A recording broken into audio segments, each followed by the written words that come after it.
All right. Good morning, good morning, good morning. I'm so happy to be here with you. It seems like winter has returned, hasn't it? Well, listen, guys, we got a fire show for you this morning. So make sure that you're going ahead and share this stream. We're going to be talking about all kinds of dopeness, all right? Let me tell you something. We're going to be talking about the new affordable housing scheduled to come to Lancaster City by way of the HDC. We're also going to be talking about New Jersey officers who witnessed cops ticketing black motorists while letting white motorists go free, stating that they are nice people.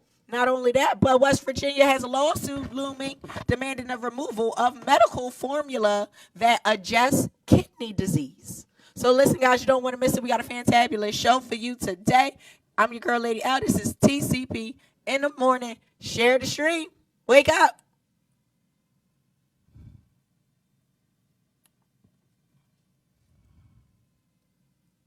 I love sharing news differently with TCP in the morning. You never know what to expect from our top 7 or conversations with me, Lady L. But you get real news from real people. Catch us Mondays and Wednesdays live on our Facebook page and tune on Roku. Good morning, good morning, good morning. It's your girl, Lady L.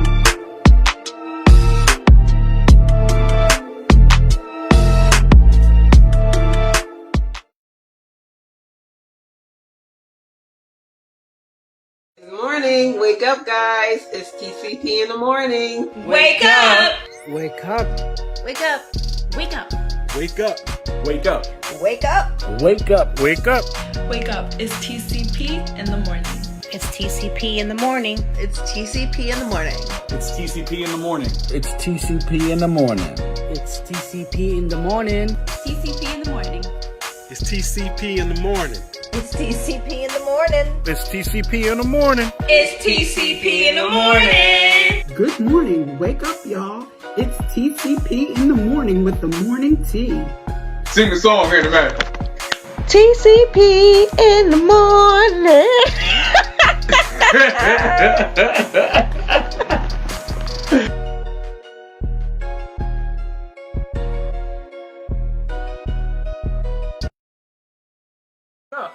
It's TCP in the morning. Good morning, y'all. Wake up! Wake up. Wake up. Wake up. Wake up! Wake up. Wake up! Wake up, y'all. Wake up. Wake up. It's TCP in the morning. TCP in the morning. Let's go. It's TCP in the morning. TCP in the morning. It's TCP in the morning. It's TCP in the morning. It's TCP in the morning. It's TCP in the morning. It's TCP in the morning. It's TCP in the morning. It's TCP in the morning. You don't want to miss this. Wake up. It's TCP in the morning.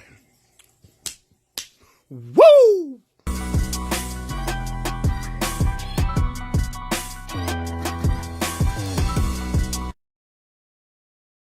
It's a pro, guys. Yes. There it is. Oh, that was clutch. There it is. Hey, Man's a pro, there it is. This man's a pro. My friend. My friend is a professional. Run, smash mouth. Folks, cannot wait.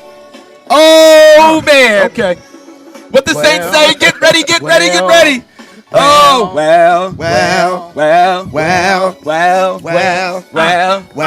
Hey, let's give it to them one time. Hey, now sing it with us. Welcome to the show. Ladies and gentlemen, wake your ass up, brush your teeth, brush your ass, because your morning team is black. Hey, you dig? Folks, we got a jam-packed show for you today. But first, Los Introductions.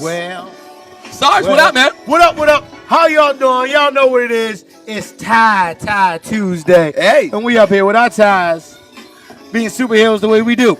Yes. So, good morning. And if this is your first time tuning in, welcome to the show. Welcome to the show. For the fam and friends, what up, though? Yes. Let's go. Yes. Lady L, what up, though? Hey, good morning, good morning, good morning. Listen, I want to let y'all know that them tickets for prom are going to be dropping in about a week. So, yeah, get ready for that. 25 and over is a must. The adult prom going down September 10th at Millersville University Wear Center. Yes, yes, yes. And since you're feeling good, go ahead and take them kids out this weekend to Busybody's Play Cafe. It's like an indoor gym for the littlest ones. Over to the desk. Yo, I know that I am taking Shiloh there. Last Saturday was a gift because she was so exhausted after her game. So I'm like, you know what? More youth activities. More youth activities. Yes, like after the soccer game, like I don't know, her little 6-year-old body, she was down until Sunday morning. I was like, amen. Let's do it. Let's do it. Love it. So much time for activities. Right.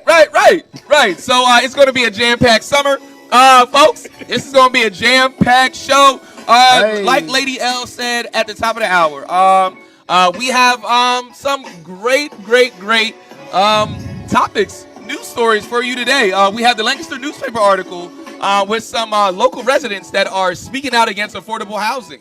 We will get into details why. Also, there is a lawsuit of 2 New Jersey officers witnessed a cop give a black driver a ticket, for parking, and then saw, him bypass a white couple. And when they complained, the police department targeted them. So shady. we will get into that and the tactics that these local PD use to harass residents. And then also, Elon Musk, he bought Twitter. We will touch on that. And then finally, a person that's running for state representative says that they are tired. Specifically, she said that she is tired, and she said that her constituents and voters are tired of voting for black candidates.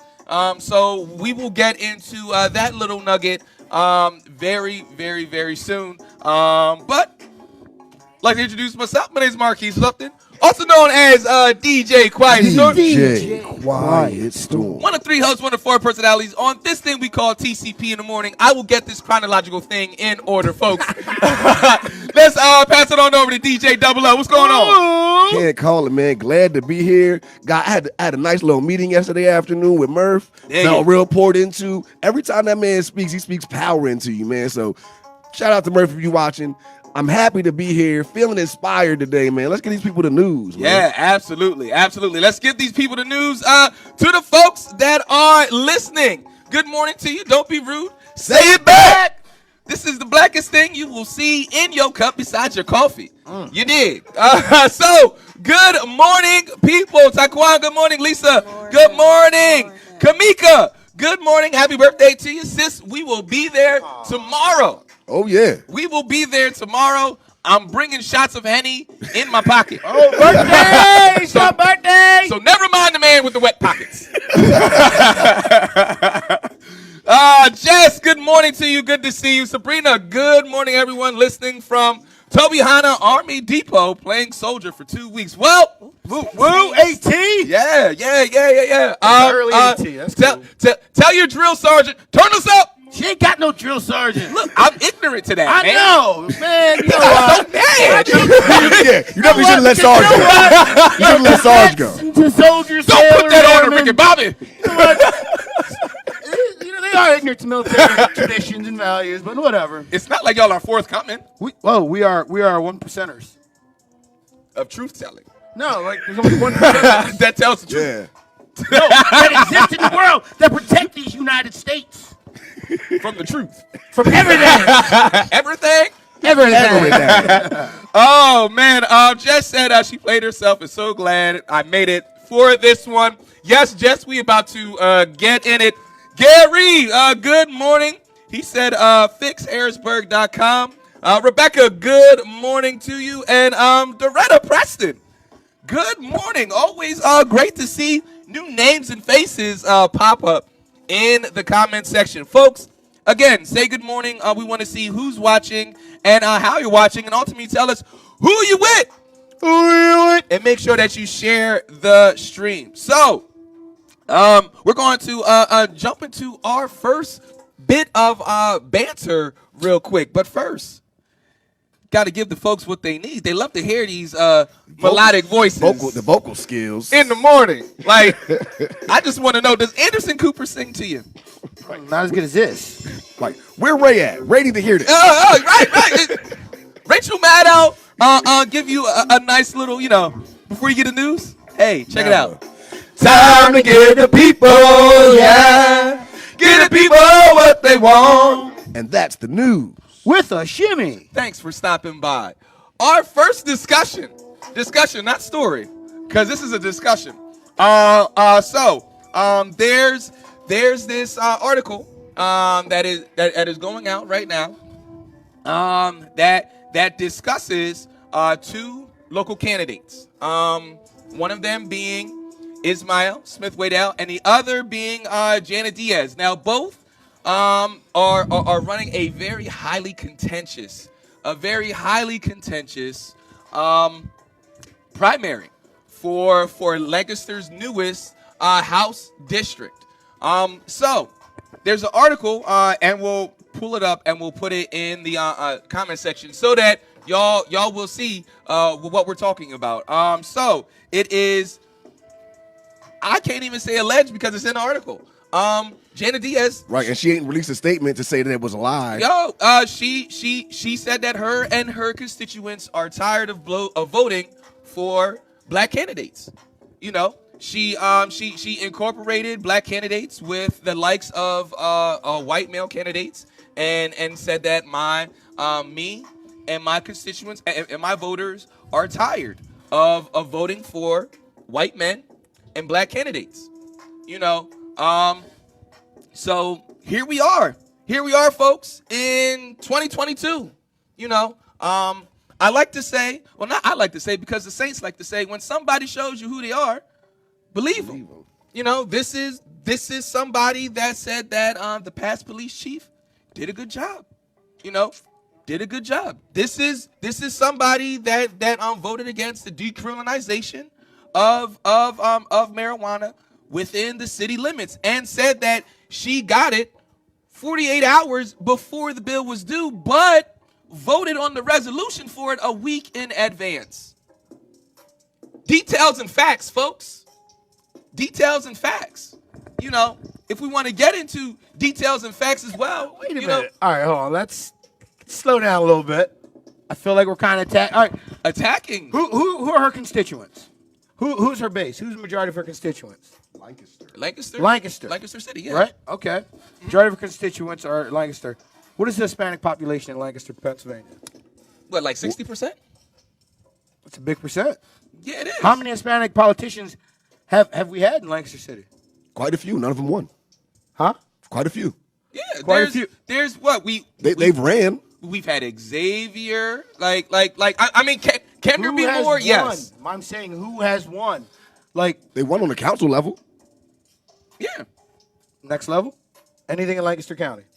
My thing is Lancaster County. That's a person of color, period. My thing, Lancaster County has a huge Hispanic population. So then what you're saying is then the Asian population should say, okay, well, we want our own person too. No, I'm not. And then the Congolese people need to say, well, we want our own person too. Because black Americans and Congolese, the African people, we're not the same people. Jamaicans, we want our own person too. We say it. The Dominicans, we want our own person too, because God forbid you tell a Dominican we say Rican they the Yeah, same person. we say it, but we don't say it to the detriment of other groups. We don't say, oh, we're tired of voting for Puerto Rican candidates. Exactly, and that's the thing. we want black candidates. It's exactly, and we are not disparaging people that look like us and share our experiences just to boost our own selves up. Like there is a group to attack. Your partner to your left and your right, that's not your group. That is not your group. What could have been said? What could have been said was, we want a candidate that we feel as though will represent us in Harrisburg. Not we want our own. We're tired of voting for black kids. Like, are you kidding me? I'm sorry, but black people, Latino people, I will never get tired of supporting you. Never. Like, where does that exhaustion come from? What does it even mean? to be tired of voting for white man and the black candidate. Come on, like where what? Like again, we don't have to condemn one oppressive group and for somebody that's been in politics, push up your own. For somebody that's been in politics for so long, you would think she would be more savvy with her language.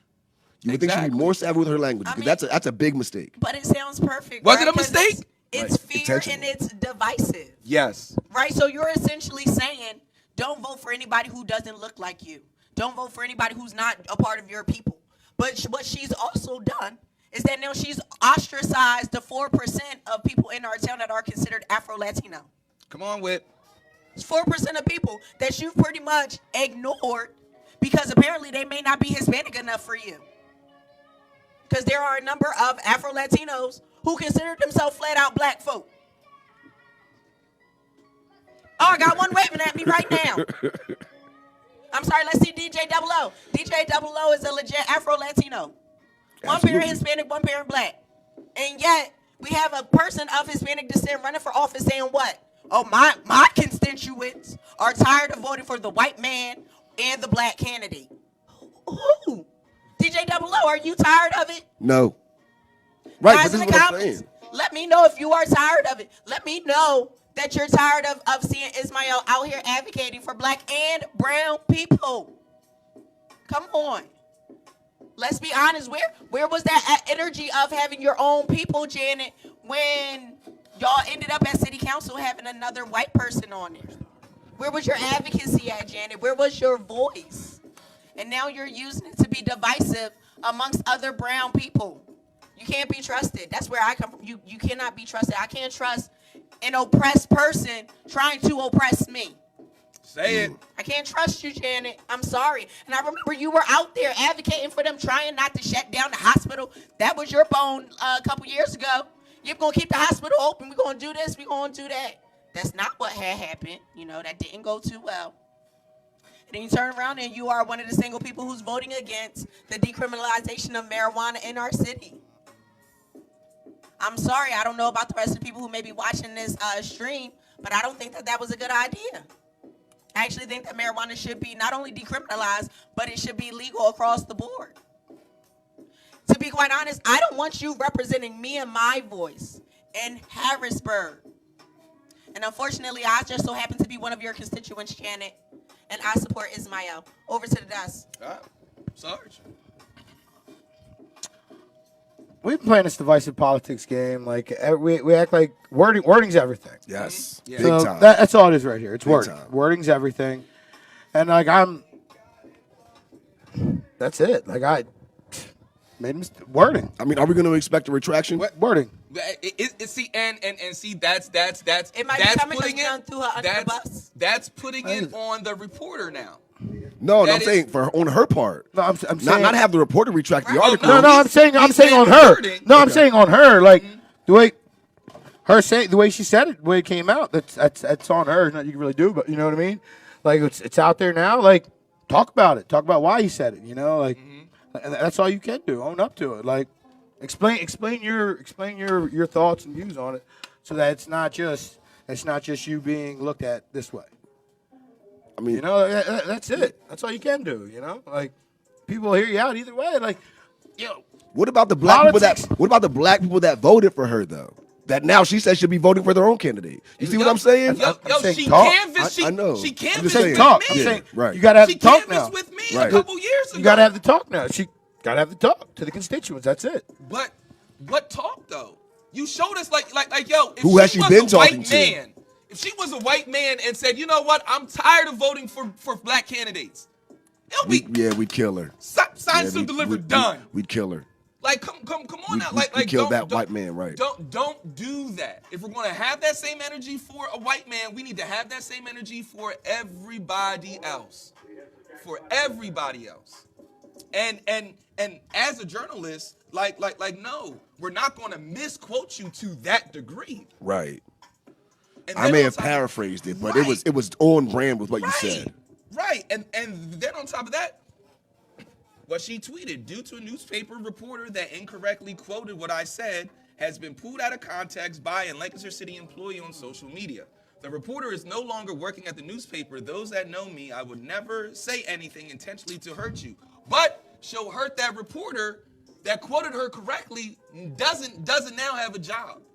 And probably will get blackballed in the state of Pennsylvania just because she wants to save her own butt. Hold that, America. That's really unfortunate. We got a couple comments yes, here. Yes, blowing up. Corinne, Jess, they both say good morning. Good morning, y'all. Jessica says, in a time when the Browns need to be unified and educated on our histories, she's trying to beat a division. Right. I love it. She continues to say she's too pro-police and blatantly ignorant and racially biased. We have no black representation. We don't have any Latino reps. We don't have any Asians. I want candidates that align with the policies we need. She's trying to create a race war. Sabrina says it's the unfortunate fact that a lot of Latinx people are racist. They play into colorism even within their own community. That's a sad fact. I was going to say, yeah, that's something that I've been hearing about my whole life. Rebecca, good morning. She says, but she has gotten people talking about her. That's right, Rebecca. She sure does. And you know what? We're talking all of the utmost, not so appeasing things about her. Gary E. Brown. Good morning, Uncle Gary. Uncle Gary, what's up? He says, JD has done a very good job providing us with comedy and Puerto Rican only bias. And Corinne says, I'm disappointed and appalled personally from this statement she made, let alone the fact she supported the ex-chief, but played or attempted to with no response from her. Jessica says, how she vote to keep the chief, but that to herself when she wanted kept that to herself when she wanted my nomination for this office. Sabrina says, personally, I want to see representation, but want policies that are beneficial to us even more. Y'all are on it. Come on. Gary says, unfortunately, right now, there's only one voice in Harrisburg. It's a white GOP man's voice. Fix Harrisburg. Indeed. Corinne says, I've always supported both Janet and Izzy. With this statement, I know who I'm voting for. All right, we're going to wrap this up with Jessica, who says, like she'll legit do and say whatever to get where she's going. But let's discuss how she's currently holding a position in our city council that she's ethnically bound to the city of. Ooh. Keep it going, folks. All right. And Corinne says there's a whole different level of equal representation, and I see one candidate showing equality and opportunities. And Rebecca says when she goes knocking on doors now, I can't imagine what the voters will say when they answer. I'm going to tell you what, Rebecca, I have a theory, and I said this to my husband, because I thought it was weird that, I didn't see more of her signs, considering that she's ran before for other positions. And I said to him, with this statement, when that statement came out, I was like, oh.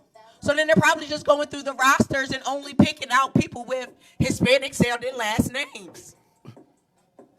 Versus the other candidate who's like, yeah, if you voted in the last 5 elections, I'm knocking on your door.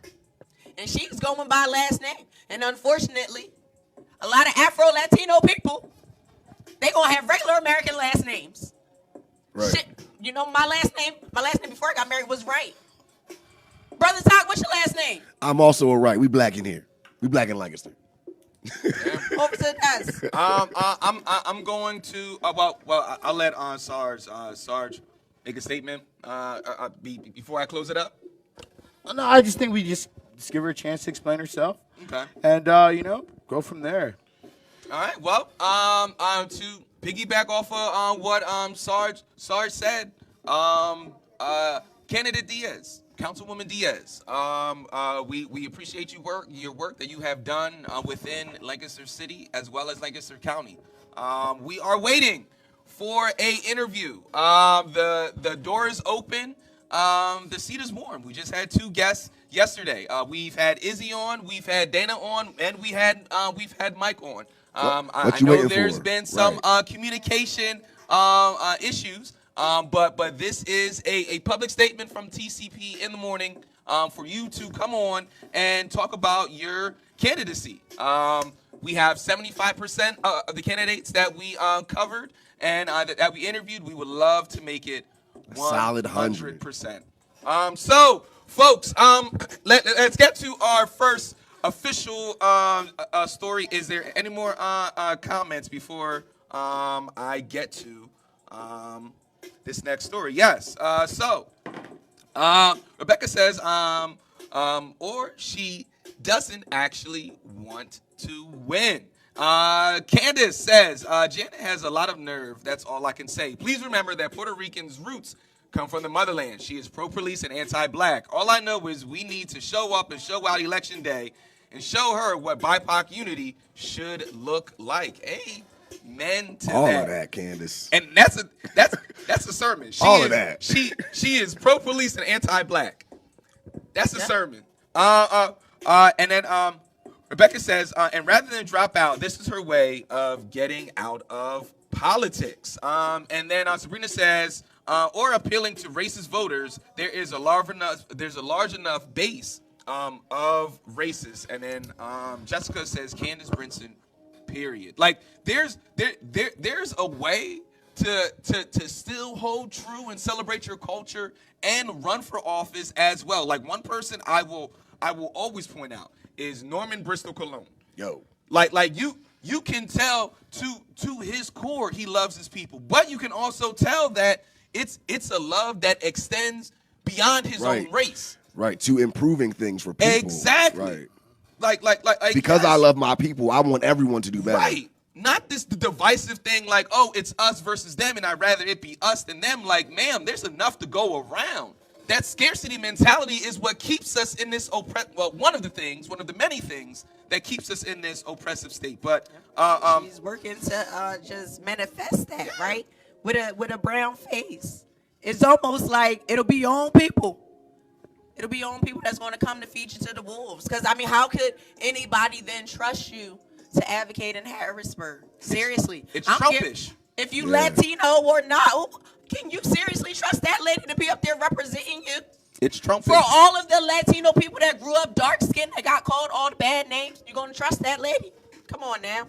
Over to that. So we have our next story. Fight against Lancaster City's first new affordable housing construction since the 70s has echoes of the past. So Lancaster City's first new affordable housing construction in a generation is facing fierce opposition from a group of residents in the Chestnut Hill neighborhood who say the plan is too large and out of step with the surrounding area. These people are racist. Hang on. Buckle your safety belts, folks. 7 residents among the most dedicated to fighting the development have also taken the Lancaster-based affordable housing builder, HDC Mid-Atlantic, and Lancaster City to court by appealing a set of zoning changes the developer won from the city. The $15.4 million plan from HDC Mid-Atlantic includes 64 apartments for households making between $11,000 and $40,000 a year, 12 of which will be reserved for people with physical disabilities. Rent estimates ranges from $200 to $850 a month, depending on household income, according to the developer. The shortage of housing for households with low and even medium incomes in Lancaster County is severe, according to a recent analysis by the Lancaster County Housing and Redevelopment Authorities. There are about 4,300 homes throughout the city with rents low enough to accommodate families of 2 or 3 making around $40,000 a year or less. To meet the demand for such units, the county would need about 1,150 more to come online each year over a decade, according to the analysis, many times more than the current pace of affordable housing development. Last year, state officials awarded housing subsidies for 118 planned units in Lancaster County. The Chestnut Hill residents also accused HDC Mid-Atlantic of a bait and switch, quietly changing their original plans of fewer units at 213 College Avenue. The developer has strongly denied that charge. HDC officials said an initial plan to split up half of the apartments with another site on Wheatland Avenue simply did not pan out. The 213 College Avenue site currently includes a vacant 1-story medical office and a dilapidated parking deck that expands almost to the property lines of surrounding homes. The group of homeowners who mostly live on West Chestnut and Elm Streets behind the College Avenue site say their support of HDC's initial plan in early 2020 to build just 30 units near them is evidence that they're not against affordable housing. Folks, this is the classic, let's wrap it up in litigation and slow it down. And if we slow it down enough, it may not happen. And they don't want to seem like the villains here, so they're going to say, of course, no, we're not against affordable housing. What kind of monsters do you think we are? But their actions say otherwise. And that's what we see here. That's what we see here. And the fact that, 7 people? And this is why our democracy is sometime of a joke, because the fact that 7 people can, first of all, slow down a $15 million project for over 100 some odd people. Like, how? Everyone has a voice except those who don't. And that's what I'm thinking about. Like could this happen? Could we get 6 of us in Lancaster and say, hey, you can't build Belmont. Don't build Belmont. Like, we would get laughed at. Yo, like, I don't know. Lady L, go ahead. Well, I was actually just going to say that that same district recently got a new city council representative. Didn't that? Didn't they get a write-in or whatever special election candidate person from that part of the city? Yeah. Where's she at, though? She might have been one of them. Call your people. Call your people. This is her time. This is her time to shine. Right. And where's she at? Yeah. She probably having tea with him and told him what to do. Well, I hope not. I will hope not. But you are more than welcome, girlfriend, to come on the show and tell us what you're doing about it. Yeah. Right? Because we got a meeting with some representatives from HTC coming soon, so I'm hoping to ask them some questions and maybe they can give me some answers. But here's the thing: affordable housing is always. Affordable housing is always an issue because it's often not affordable, right? Because it takes into place the economics of the community around it. And unfortunately, 213 College Avenue, that's right behind Milagros' house. Milagros' house is a shelter. And then somebody had the nerve to comment in this article about I worked hard to earn my place, and I don't want to see it lose its value. There goes the neighborhood. There's a shelter in your neighborhood. What are you talking about? But see, they probably don't know that because the shelter is a former frat house. It looks like a castle. Right. Yeah. And they're not paying attention to that at all because it's not an eyesore.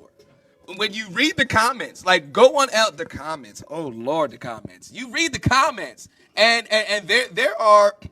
It's just these 7 people that are out in the open.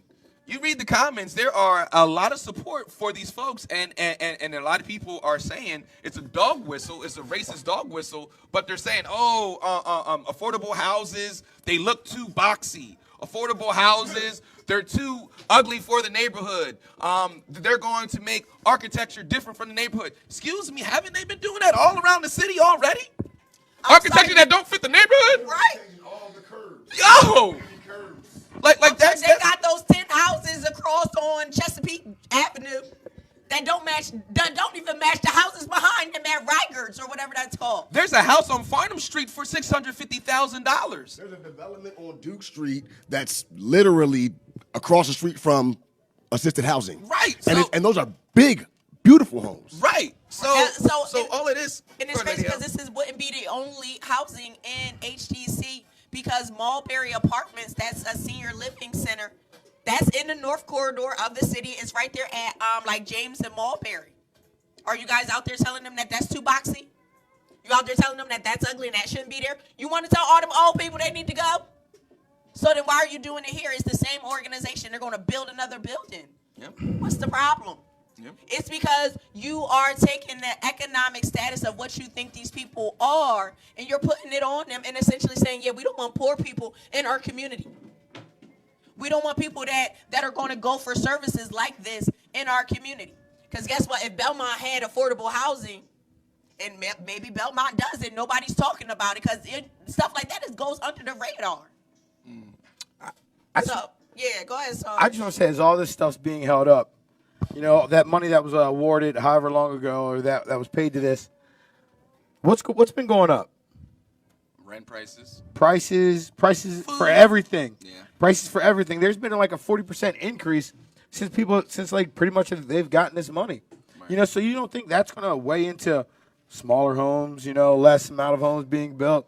Like, I feel like it's all a game. Like, you got to drag it out. Yeah. Drag it out. Cost is going up. Like in Texas, there's a $3 million financing gap due to the rising cost of construction. So that's $3 million taken away from whatever you were going to do, and you got to try and figure something out. Then we wonder why the affordable housing is what? They have no insulation in it. You can hear everything. You're bouncing off like you can hear it all. Like, so when they say affordable housing, it ends up being cheap, poorly built housing. You know, so then it's like, all right, well, you're just paying for what you live in then, right? You know, so they're not really giving you good housing and providing you with anything. They're just kind of setting you, making you stay in your place and think you're happy. To the comment. Oh man, we got a bunch.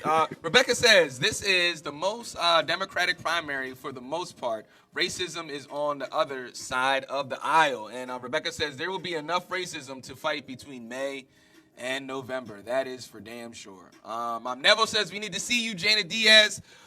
Jessica says 7 Carols and Carls and says that part Sarge, and finishes and says thousands of us were in the street screaming for reform and they pepper sprayed us. Guess we only needed 7. That part. What about the $1 million bail? How many $1 million of bail did they give out? Yeah. Jen says, I love the quotes from Dr. Hopkins. I love everything about Dr. Hopkins. Absolutely. Corinne says, sure did. And I bet she agrees with this small number of white people. Talking about the newest city council member. Jen says that and then says, May high tides raise all ships. Exactly. Corinne says, I wonder how these people feel about the Willow Valley project downtown. Right down from the current housing buildings. And then Chris Shaw, good morning, Chris. He says, let's talk about why property owners are charging $1,200 plus for 1 and 2 bedroom apartments that aren't worth more than $800 to $900. And I've been having this conversation with a lot of people lately. Like the arbitrary decision to raise rent, like the price of your house didn't go up.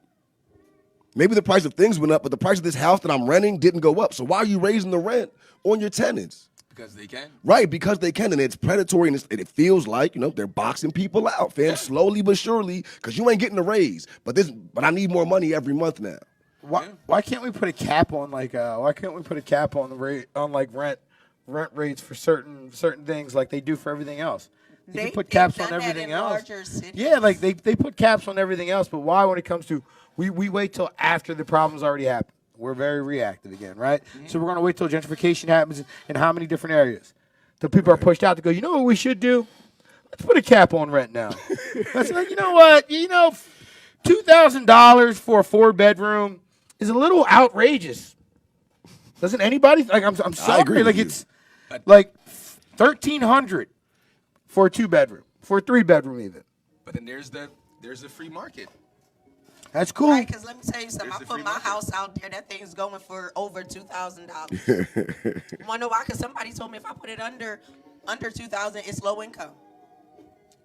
Yeah. I said, oh, all right, cool. That lets me know, but my rent's $2,500. Wow. Jessica says everything but minimum wage. I'm talking about the prices. Dr. Ricks, good morning to you.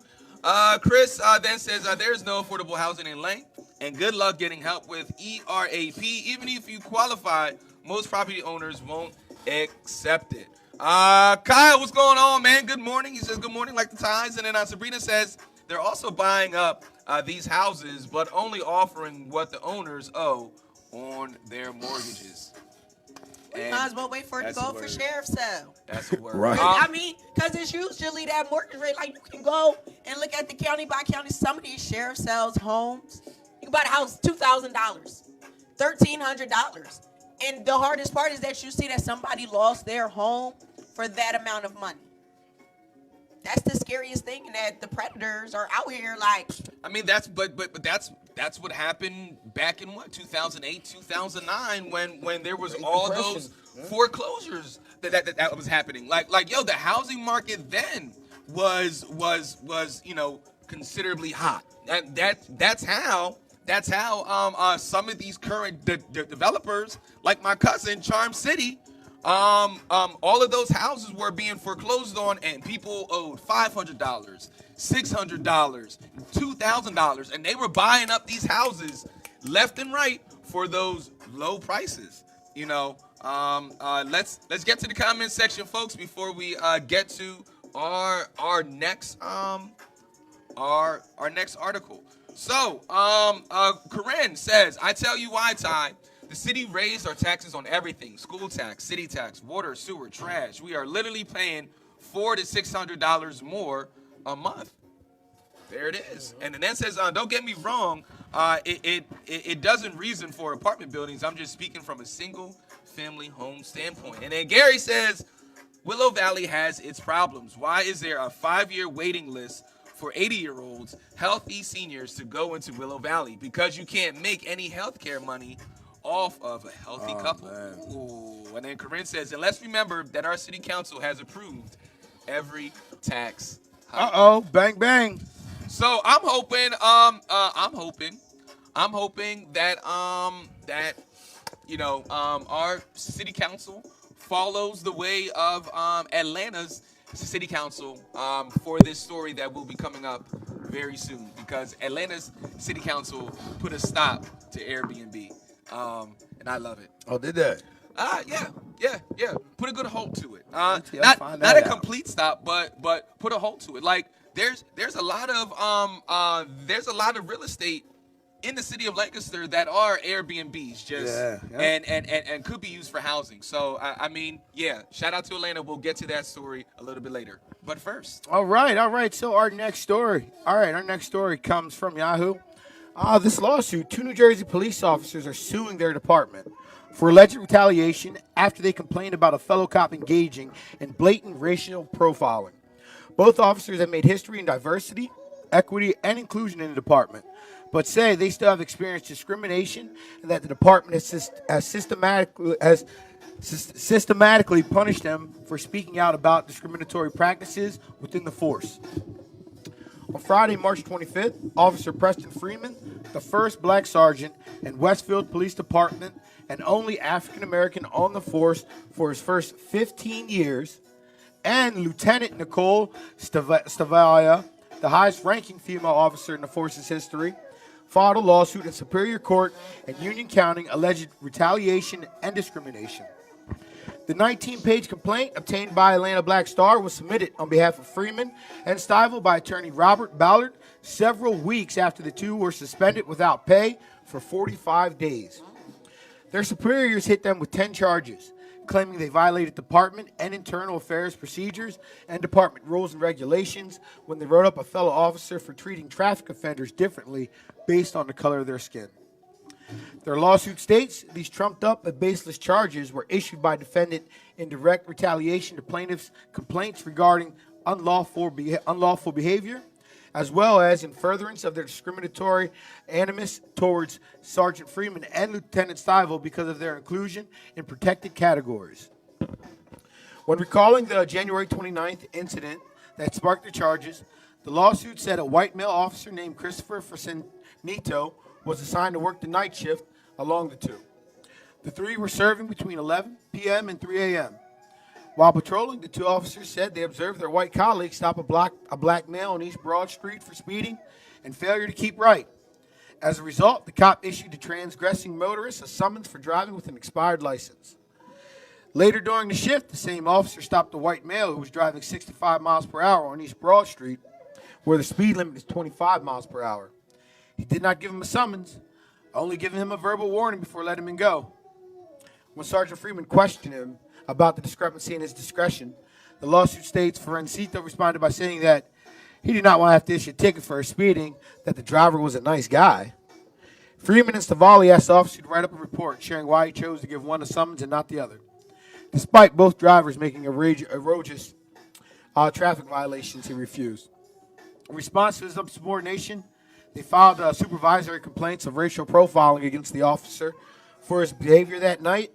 There was no investigation conducted into the actions of him, and that constituted racial profiling and or racially influencing policy. And that's what the lawsuit states. He said instead, the two became targets, and within their days of reporting, instead of seeing follow-up on the discrimination allegations play out, the lieutenant, she was told by top brass she was the target of an internal investigation because she acted inappropriately when she suspended the officer for racial profiling. Progressively, the force started complaining that the two engaged in unlawful behavior while on duty, and the lawsuit alleges these allegations were in retaliation for them speaking up, and this was just the tip of the iceberg. All right, the lawsuit, they're giving him the space to speak about over a decade's worth of discrimination he has endured as being a minority in the force. And the claim shows a history of acts that have signaled Freeman out in ways that are based on his race. It says in 2007, his superiors refused to give him a patrol car when he was assigned to the downtown district. He complained other officers who were white were allowed to drive cars. The 49-year-old was told, according to the lawsuit, driving a police vehicle was for them, and this walk is for you. Freeman also claimed another instance of unequal treatment, having to stick to a 30-minute lunch period, noticeably shorter than his white counterparts who would enjoy a full hour. The most career-impacting claim was around the department's 2018 promotional exam. Freeman identifies the department's chief, Christopher Batellararo, as an agitator who attempted to throw out the examination results after discovering Freeman scored the second highest marks on the sergeant's test. Chief Batellararo made false claims about the validity of the test and further stated he would not promote any officer off the exam list, the claim alleged. Freeman hired an attorney and threatened to sue if the results were discounted. The threats prompted him to promote Freeman to sergeant. The lawsuit alleged the problem was nexus to a litany of bigoted treatment the officer experienced, just so forth and so forth. Oh, it's disgusting. These things we talk about redoing this police force. We have to get rid of the old. We have to dump out the old. Yeah. We can't make the gradual transition. No. We need to take our new recruits, put them in a different area. Then you know what we do? They just phase the other ones out. Right. They just get phased out. We're in 2022. We've talked about racism, but the fact that he's the only black sergeant, and we have a woman lieutenant, a woman lieutenant, in the history, and they're being treated like this. People should be considered legends. Yeah, how do you do this? But even still, why is he still the only black police officer in the force? That's by design. Which is I look at our local PD. I don't know on the makeup of our local PD and the hierarchy, but for Chief Bay, I hope that he's not like that. I hope that he's not isolated and he's left as that one singular black person to try to change this whole culture. But he has what is that? Camelot, and he has his round table. King Arthur. Right. And he has the round table of men or folks that can advocate and back him up. If we want to get biblical with it, he has his 12 disciples. That can help him out, because it's going to take a magnitude of numbers, especially to change certain cultures. It's beyond more than one person. And that one person can be that token, can be that mark of diversity, and I want to throw this out there to America before we pass it on to Lady L. This whole diversity thing and people DEI and diversity, I want to propose this question to America because I'm really seeing a lot of similarities with this research. Is this whole DEI thing just the new affirmative action?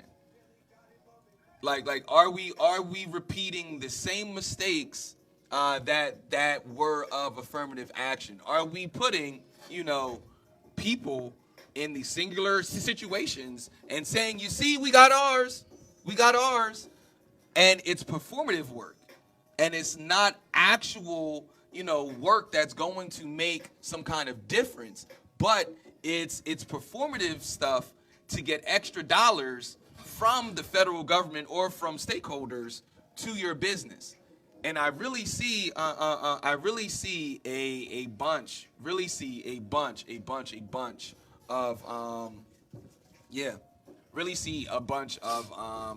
performative actions with this, and it just made me revisit, like, all right, your DEI person shouldn't be a white woman.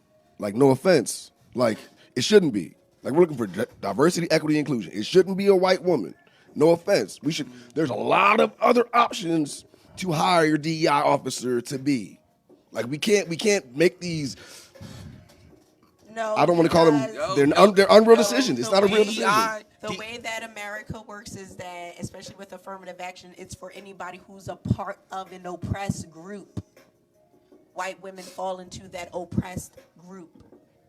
So yeah, DEI, white women, people are going to use that as a legitimacy. Right. Like, they're an oppressed group. And that's why I say it feels like, and that's why I agree with you, Keith, in saying that it feels performative. Because if you really want it, you're going to give somebody who's going to drastically change things happening here, not somebody that's going to come in and try and fit in the space. And then be like, nah, there ain't no black people working here. We need 10% of black people working, not only on the factory floor, but in the office. And that's where I'm getting at percentages versus just one singular person. Like okay, let's start changing the let's start changing the narrative. Instead of saying this one person, this one position, let's start having percentages. Be like, oh, okay, our in 2018, our C-suite workforce was 1% black or Latinx. By 2021, that 1% now jumped to 7%. Like, don't tell me that you hired Carl. Right. Great for Carl. And also don't tell me that you hired a bunch of service people. Right. Like don't include your janitors. It has to change all the way across the board. 10% in every room. Right. And doing these DEIs, like, go all out. You have to go all out. Set the goals first. Set the goal first. Say, all right, so look, well, here we are. 5 years from now, this is what we need to have. We need to have this many people in the supervisory positions, this many people. We need to continually show the gradual increase. And then reverse engineer that to make it happen, right? Yeah, so then now, all right, now you're looking at your workforce. You're like, oh, man, it's looking like America. Exactly. It's looking like America because we got everybody working here now. It's not just stuck on, well, we only got this many people here. We only got this many white people here, two black people. We just fired Trayvon. We got to hire Deshaun now. Yeah, that's what they do in news. Yep. One for one. Like, yo, there's been so many interviews that I was on. Now we got our black guy. Yo, I would look at who just left, and I was a skinny black guy with curls. Guess who just left? Skinny black guy with curls. Like, that's what they do. This one for one, and this was also my problem as well. These hybrid positions, like these DEI positions, they're not mainstay positions. Like your executive secretary.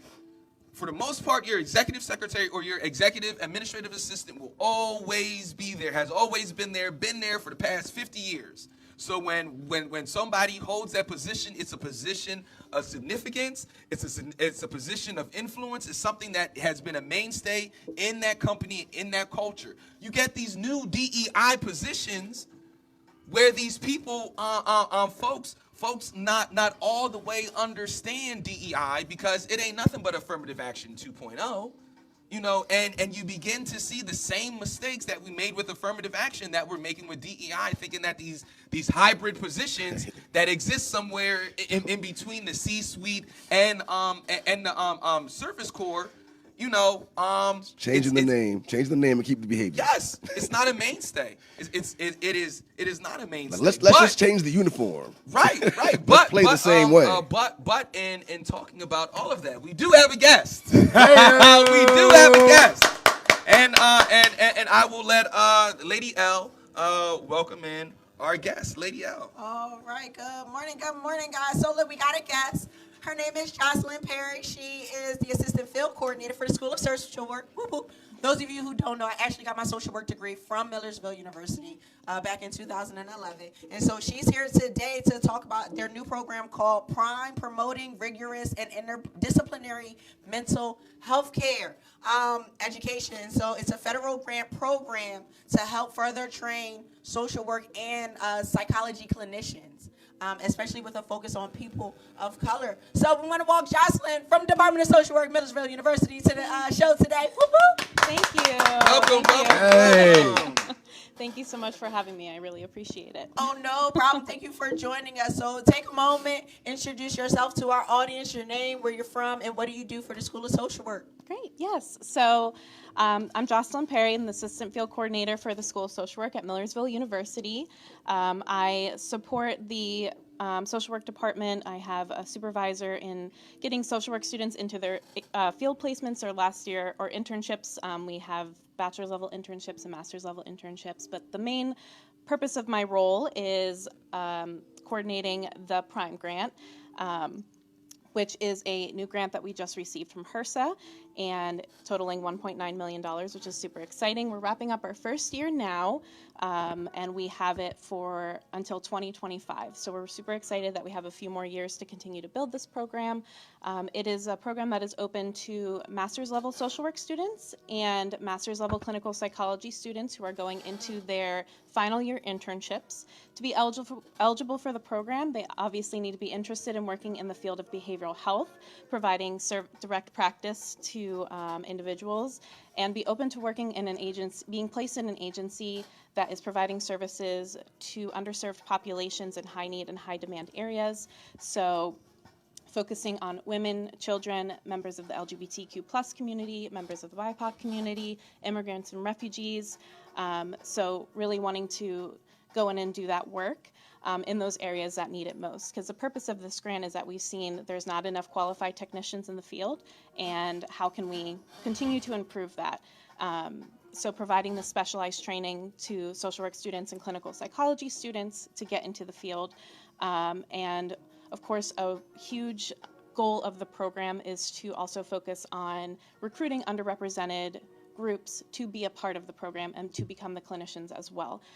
We're trying to diversify the field and, make sure that those who are providing the services to the individuals are, really meeting them where they're at and providing, that those more specialized services that they might need. So that's what we're really focusing on right now.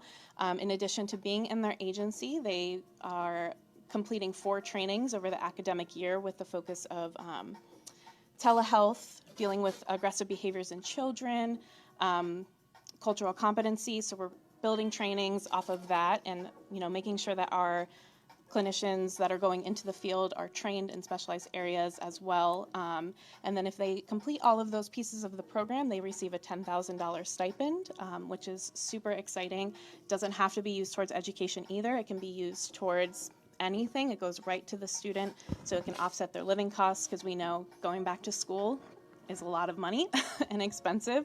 So, providing that support so that they're able to support themselves. And we do split up the stipend as well. We did that this year where we did $5,000 in one semester and $5,000 in another semester, so that they don't have to wait until the end of the whole year until they get that money. They get some of it in the middle as well.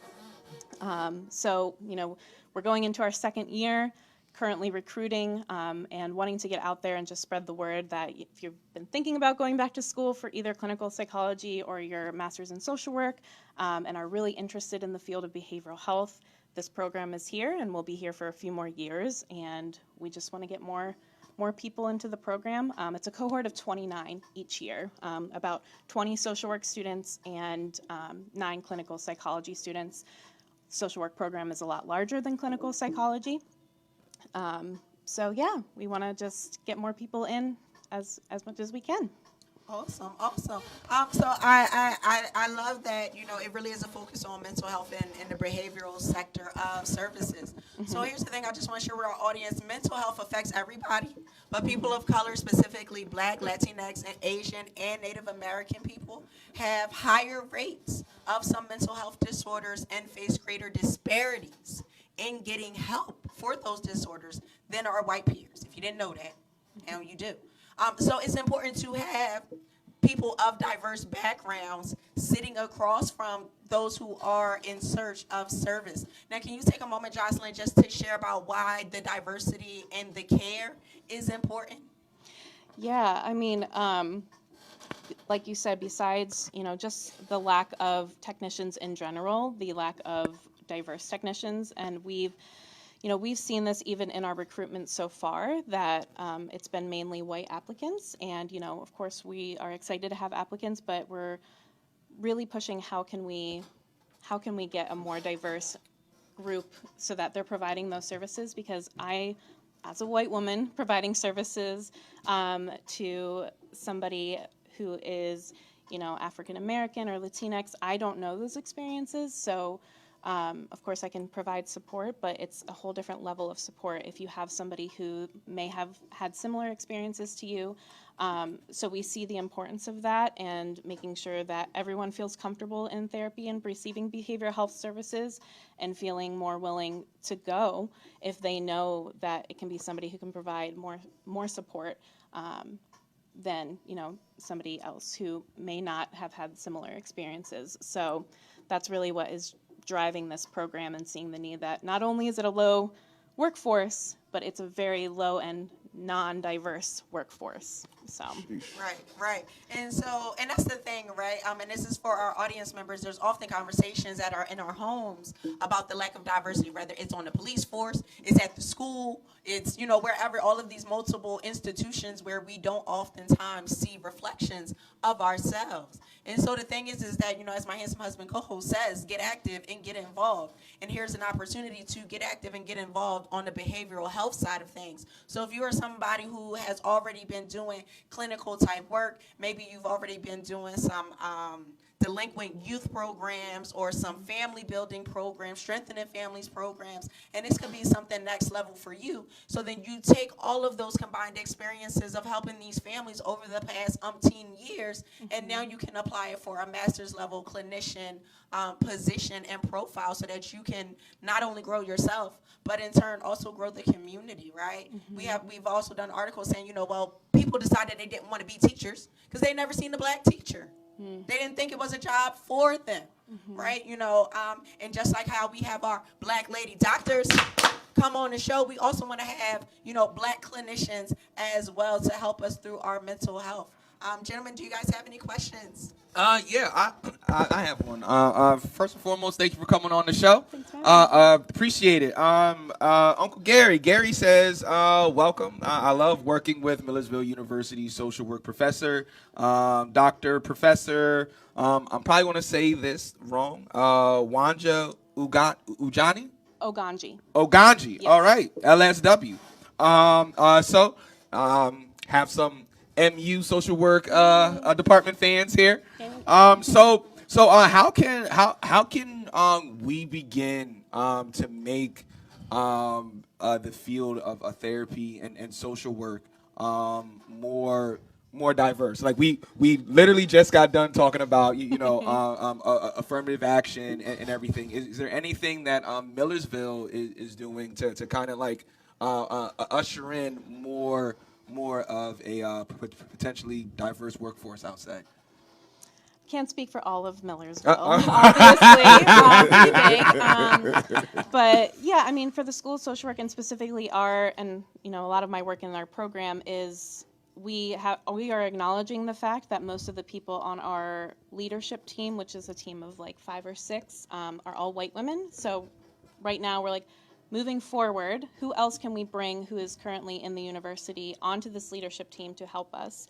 And we also have a graduate assistant who supports us, and making sure that, you know, anybody who we're bringing into the program to help support the program, not just be a participant, we're doing the work to diversify it ourselves, because we acknowledge the fact that, you know, even though unfortunately a lot of the social work department are white, how can we bring in maybe other professors within the university, other programs within the university? You know, we're trying to work more collaboratively with any programs at Millersville that have more of that focus, so that, you know, we're internally trying to do that work so that if we can't obviously do it for all of Millersville, our small little team for this program, we can try doing as much as we can to diversify it. So.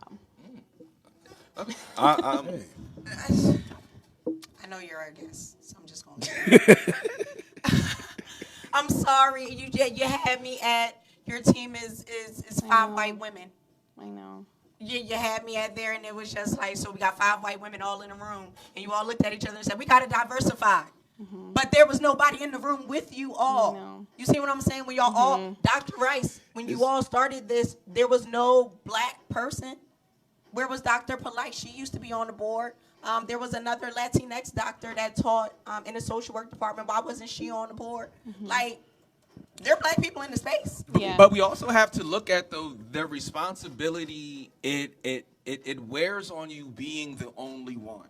Like when you are the only one, that responsibility, it gets exhausting because then you're the only one. Like people, when you're on that board and you're the only black person, they'll be like, all right, well, we want to do something for black people. All right, black person. And they don't listen. We don't think that we need to do X, Y, and Z. And like when you're like, no, that's exactly what we need to do. We need to do that. You know, they're like, well, no, we don't think so. So that's what it is. So it gets exhausting. You know, it's like, and this is traumatic for a couple people. You know, it's like the group project. You know what I mean? When you're the only black person in the group project, and everybody in your group has these negative stereotypes of black people, and they treat you as such. And then when the day comes, you worked extra hard just to defeat that myth, only to find out that your group underserved. That part, yes. Dude. That part. You know, it's and that's why it gets exhausting, because we know the mantra. What's the mantra? As a black person in certain positions, you gotta be better, do more. You gotta be 10 times hard. better. Yes. Than your peers. So then, being the only one, and this is why I was saying with that whole DEI talk that there shouldn't be just one, because being the only one, it gets exhausting. You know, so for their group, you know, they can, and this is, you know, I don't want to say it's mansplaining, but excuse me if it is. But they could add 2 more, keep the 5 that built it up to this point, and instead of having a replacement type thing or adding 1 more for the sake of diversity, you know, adding 2 more to it, 3 more, 4 more. Right, and then or balance out the group. 5 more. Right. Now you got 5. So you know, then black nobody women, gets replaced, because then there is some kind of blowback when people feel like they're being replaced specifically just based off of race. Like oh my gosh, they replaced me for this black woman only because she's a black woman, and then there builds that resentment. Talking about the ESPN story. Yes, yes. You know, so like there shouldn't be this replacement energy. It should be this addition, so that nobody is really losing any traction, and so that it's not a Janet Diaz type situation where you're pinning 2 aggressive groups against each other. Is there an aversion to black and brown people doing service work? If we look at teachers, if we look at police officers, social workers, these are inherently white jobs.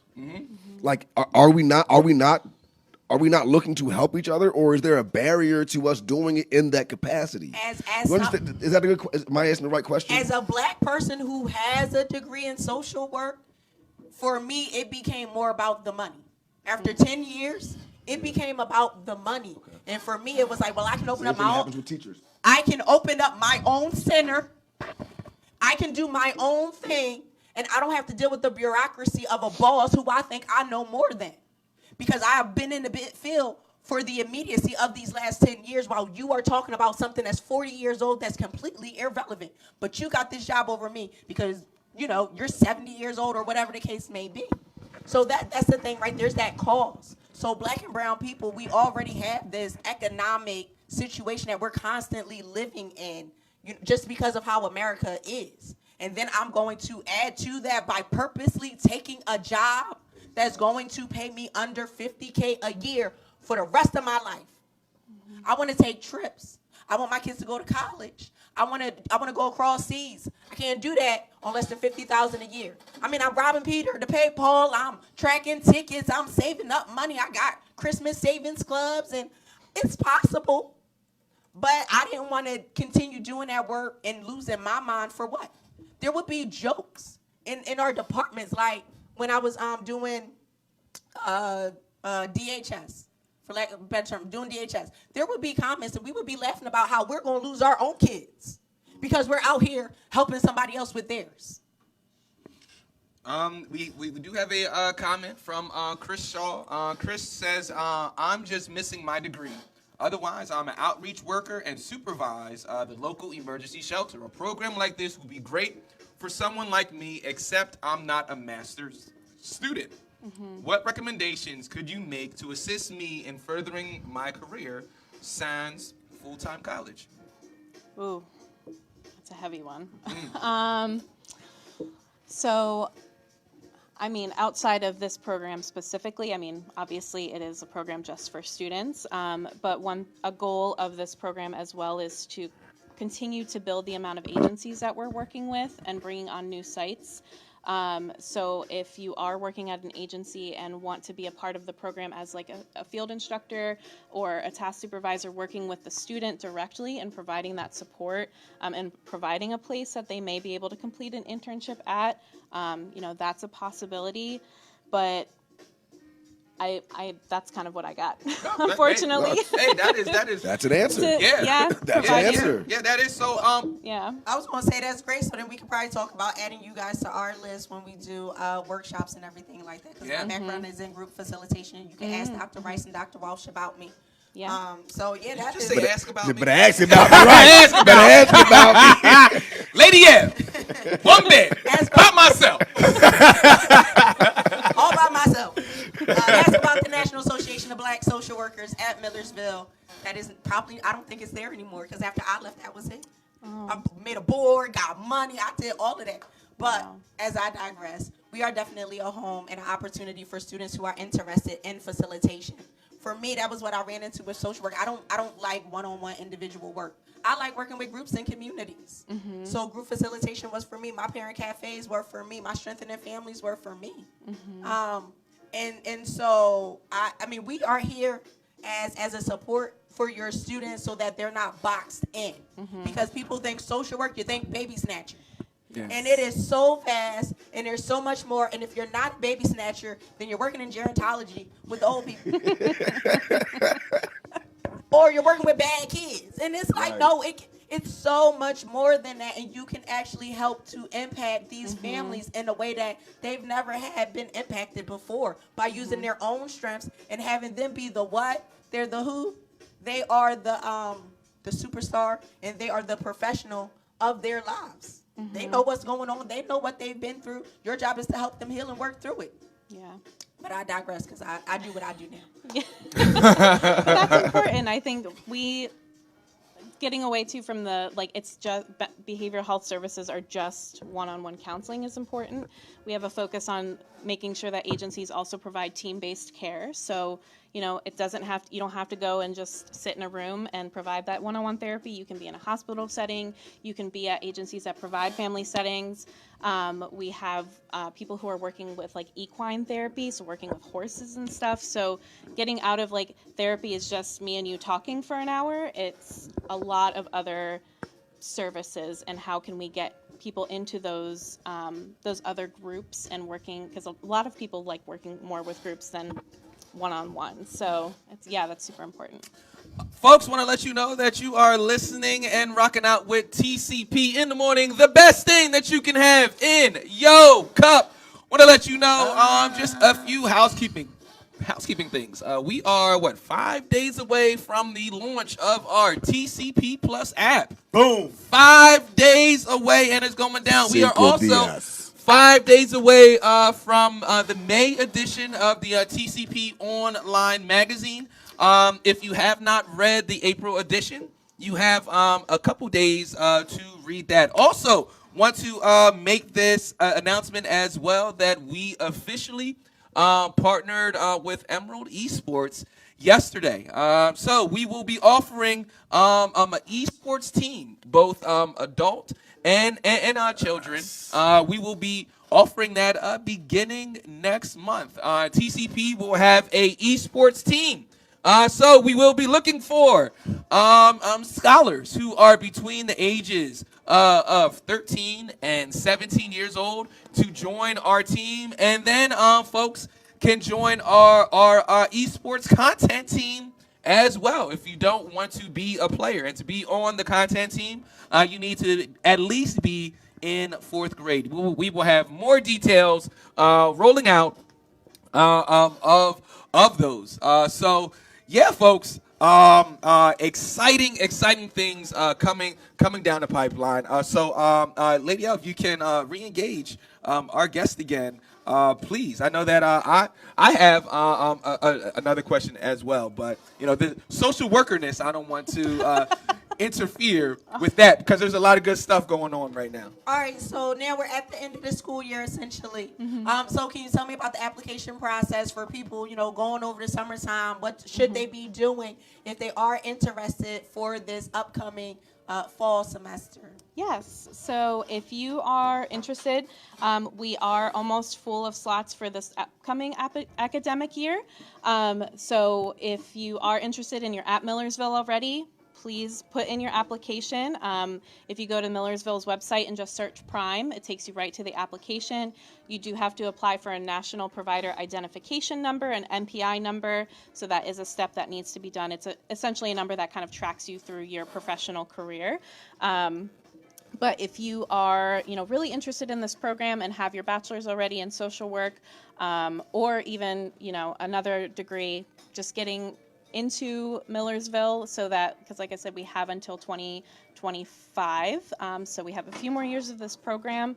So if you're not eligible right upcoming, please just get involved and get into Millersville so that you can apply for the following years of the program. Awesome. Yeah. So tell me more about this application. Is it like a standard college application? Is it something different, like a Google form? Are the 5 or 4 committee members each looking at each individual candidate, making an assessment of sorts? Is there a rubric? Tell me a little bit more. Yeah, so it's a pretty standard application. We use like a survey sort of program for the applications. So gets basic identification information. We also just ask why you want to be a part of the Prime program, and that goes into us making our decisions as a group is, why are you interested in this program? We ask, of course, if you are members of the LGBTQ plus community, veterans, immigrants or refugees, if you speak Spanish. We're really trying to get more people who speak Spanish into the program because we haven't had a lot of Spanish-speaking participants. If you're a person of color, or if you've had any sort of socioeconomic issues before, so if you've dealt with food insecurity or housing insecurity, we ask those questions.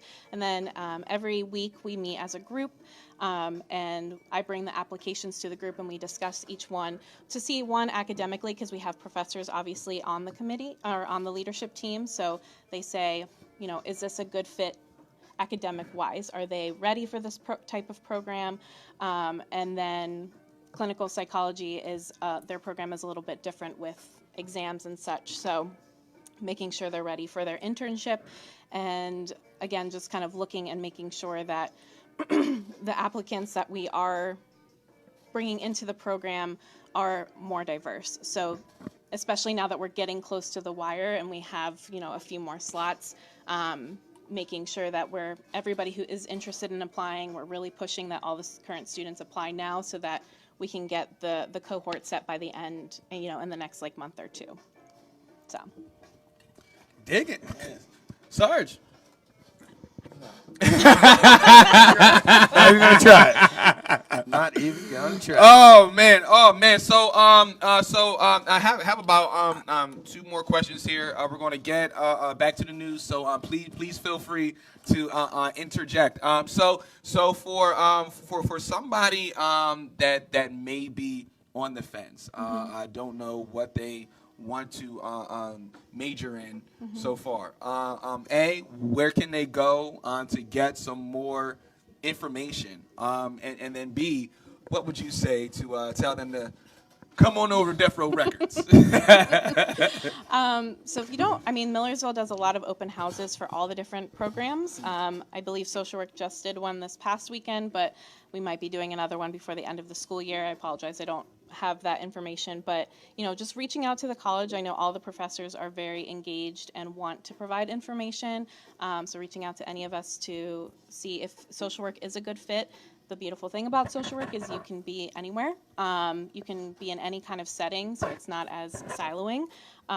So if you want to help people, but you're really not sure in what capacity, but you're passionate about social work in general, I would say to go for it, because you kind of learn through the process of your degree where is the best fit for you. I've grown over the years of my degrees of where I kind of wanted to be, and it's constantly changing, and that's exciting that, I can go here or be here.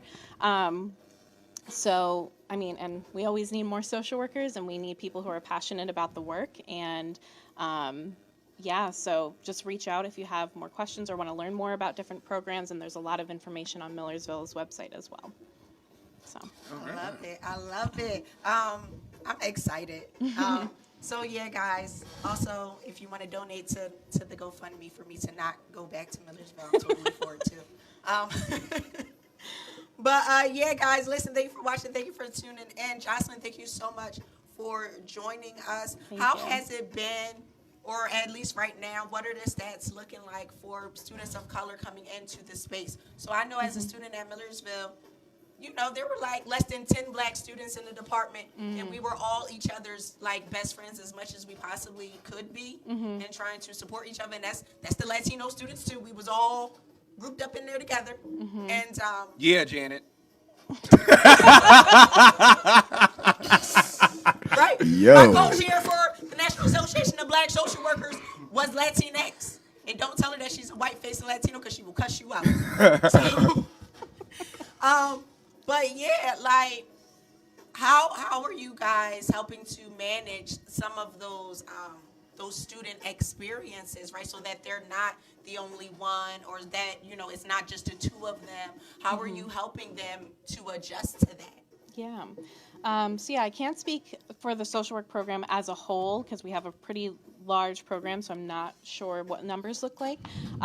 For, this upcoming cohort, out of 17 students we currently have, I would say probably between 5 to 8 of those are non-white. So, it's an increase from this past where it was definitely a lot lower. I'm blanking on the exact number. And one thing that we're kind of learning from this past year specifically with this program is that, even though it's a cohort, they're all in different internship sites, so they are kind of sporadic, and there isn't that group feel.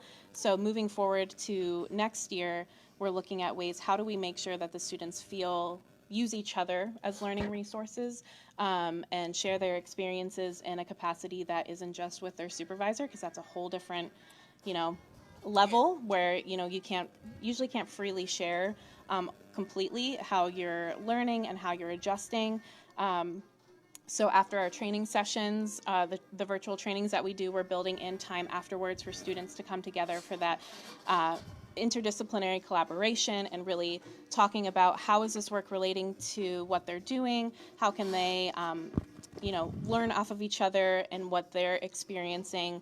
So building in more of those moments where they can lean on each other as a whole, because, school is hard, work is hard. A lot of times our students are a lot of times parents, you know, going to school either part-time or full-time, working, and then having to do an internship. So that's a lot to carry. So how can we, you know, build in self-care and build in that time where they can really work together through the program.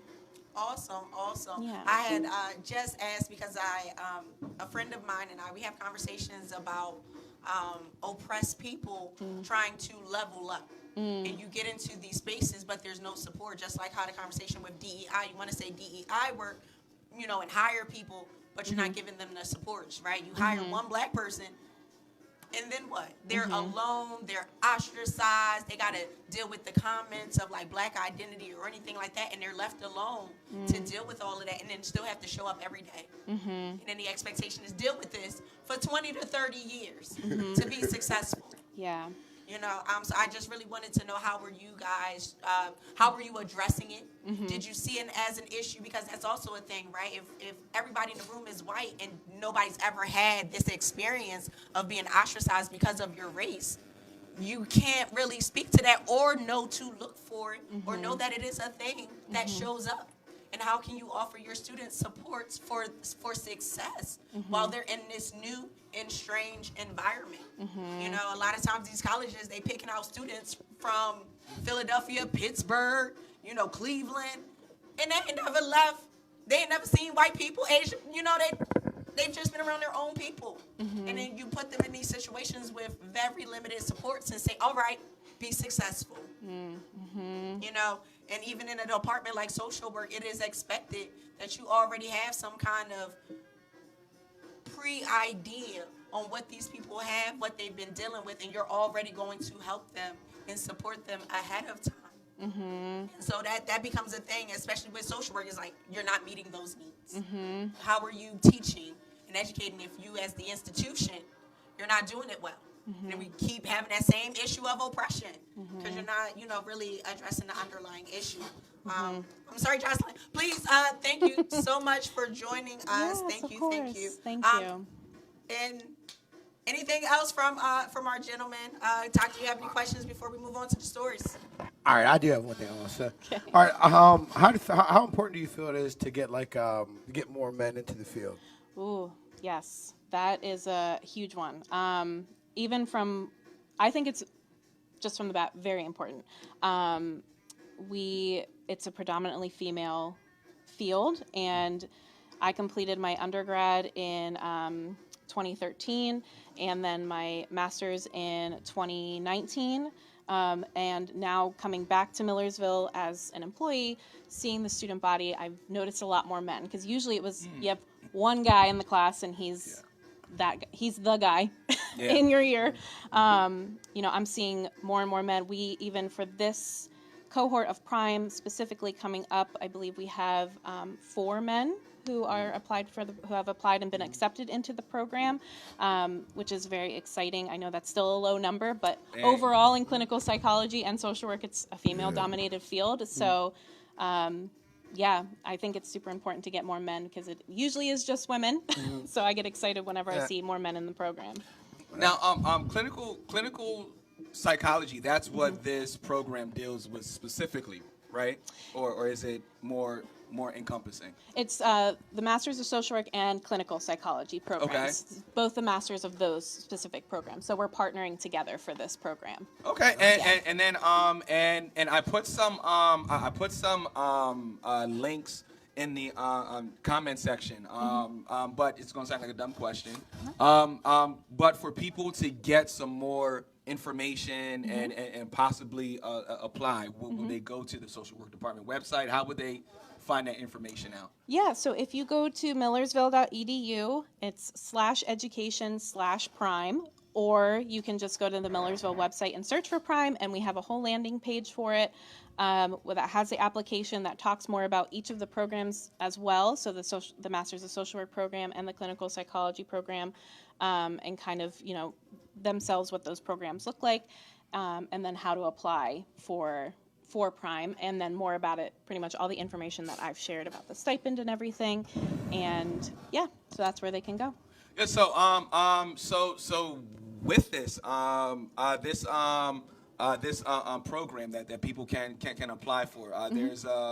They'll be eligible for a $10,000 grant during their last year. And is this specifically looking for folks that are in social work that have, this is going to sound crazy, but I can't think of a better word, that have an ethnic background? Is it for folks that come from a Latinx background, a black African American or Caribbean background? Is it for the BIPOC community, or is it for everyone, so to speak? Yeah, I mean, it's open to anyone to apply, but that's our focus, is the BIPOC community. Gotcha. And, you know, like I said before, we're trying to get more students who are from the BIPOC community to apply. So that's why we're out and trying to promote the program as much as possible. You know, it was a very quick process starting up the grant. This was our first year, and we found out pretty much right before the start of the academic year, so it was pretty quick. So now we're able to sit back and say, okay, what worked well, what didn't, how can we continue to grow, and how can we make sure that we're spreading the word and making sure that people know about this opportunity. Right. Knowledge is key. Knowledge is power, and now we know. So if you don't know about an opportunity or something that you can do, then you'll never be able to do it. Right. The purpose of the Prime program, folks, just to let you know, the purpose of the Prime program is to develop and enhance clinical training opportunities for graduate students in the MSW and clinical psychology programs to improve the distribution and supply of behavioral health workforce in high need and high demand areas with underserved populations. Students interested in participating in the training are eligible for a $10,000 grant during their last year in their respective program when they complete the sponsored specialized training opportunities and an internship/field placement at a site approved by Millersville University and Prime. The Prime program offers specialized interdisciplinary training opportunities in the following areas: cultural competency, integrating technology into clinical services such as telehealth, and working with children, adolescents, and transitional age youth at risk for behavioral health disorders. We will put the website in the comments section as well.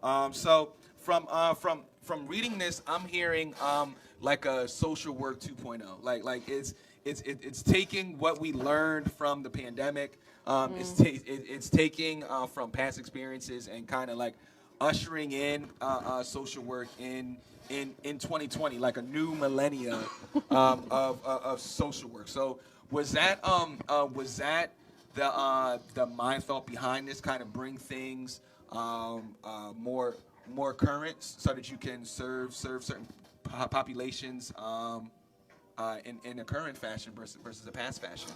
Yeah, so I wasn't here for the application process. I started in this role in November. But overall, the reason this money and funding is available is because, you know, we've seen with the pandemic the increased need for behavioral health services, and even more so now. The wait lists have always been long, but I feel like they're even longer.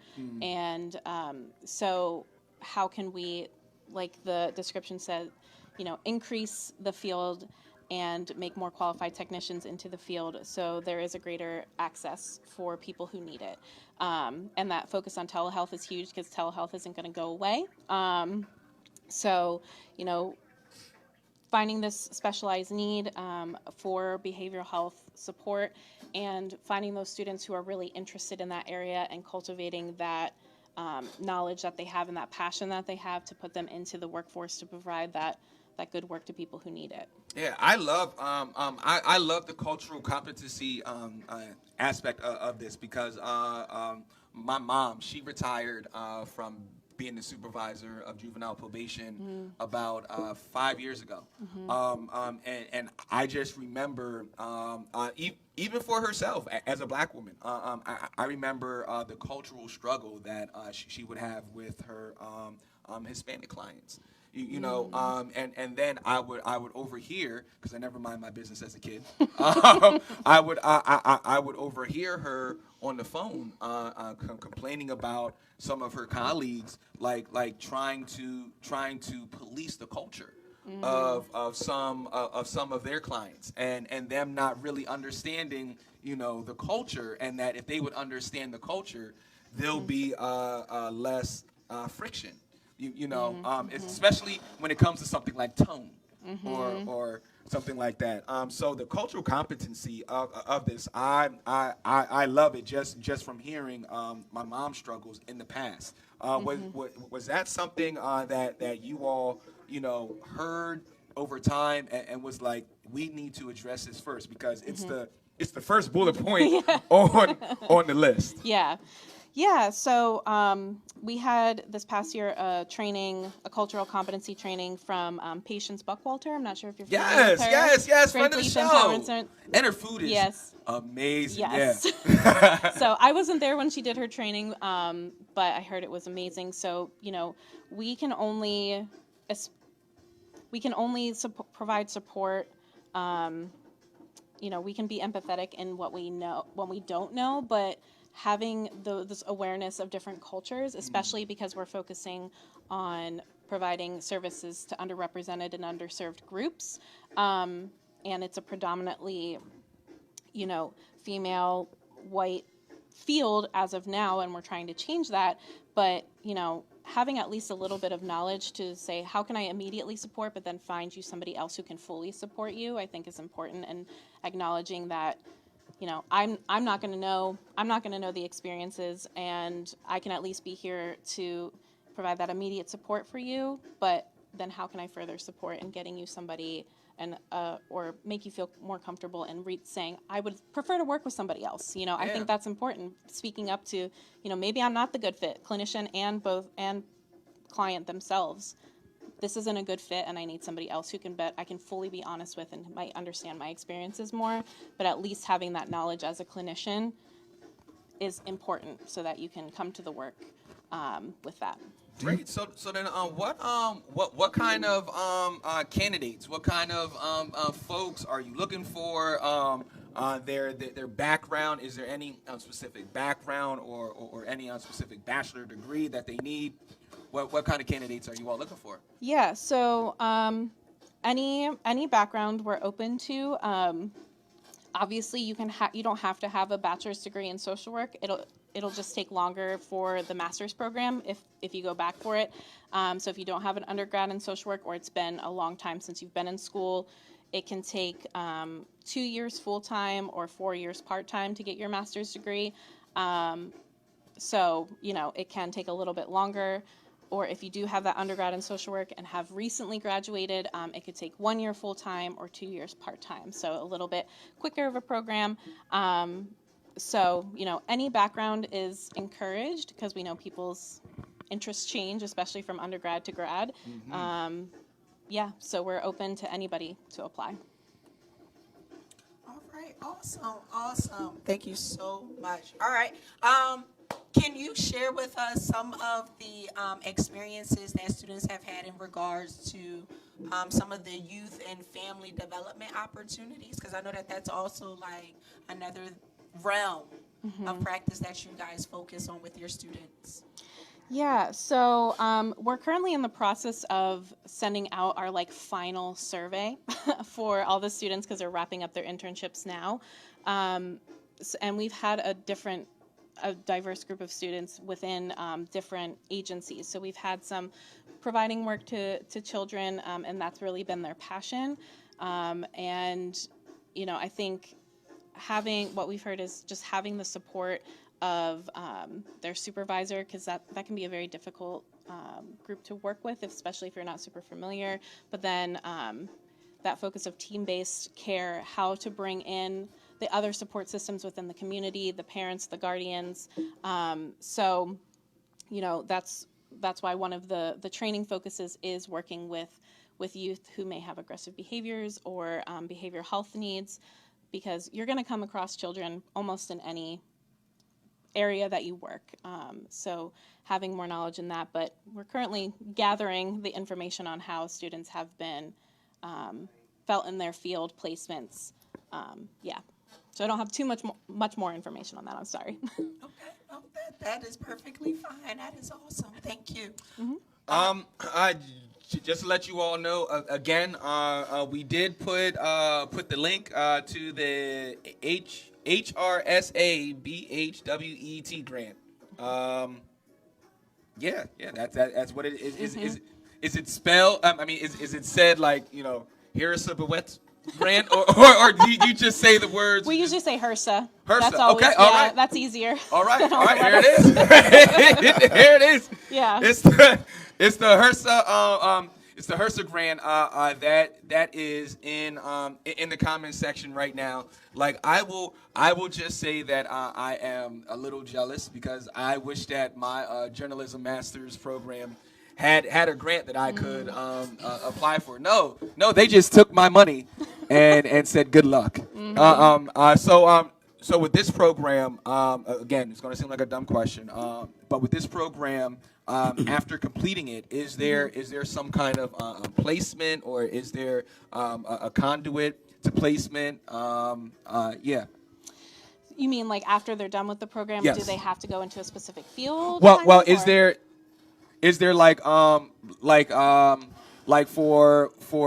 our program at Morgan, like you could get a job at WHFF, which was Fox in Baltimore, WBAL, which is NBC, and WJZ. Like graduating from Morgan State, it's not a guarantee, but it's pretty good chance, of ending up at one of those three stations because of just the pipeline that they had. So is there a pipeline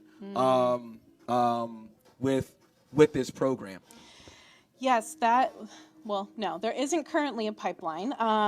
That's something that we are hoping to have. Awesome. Especially, working with larger providers. So if there is internship opportunities, can they, ultimately get a job?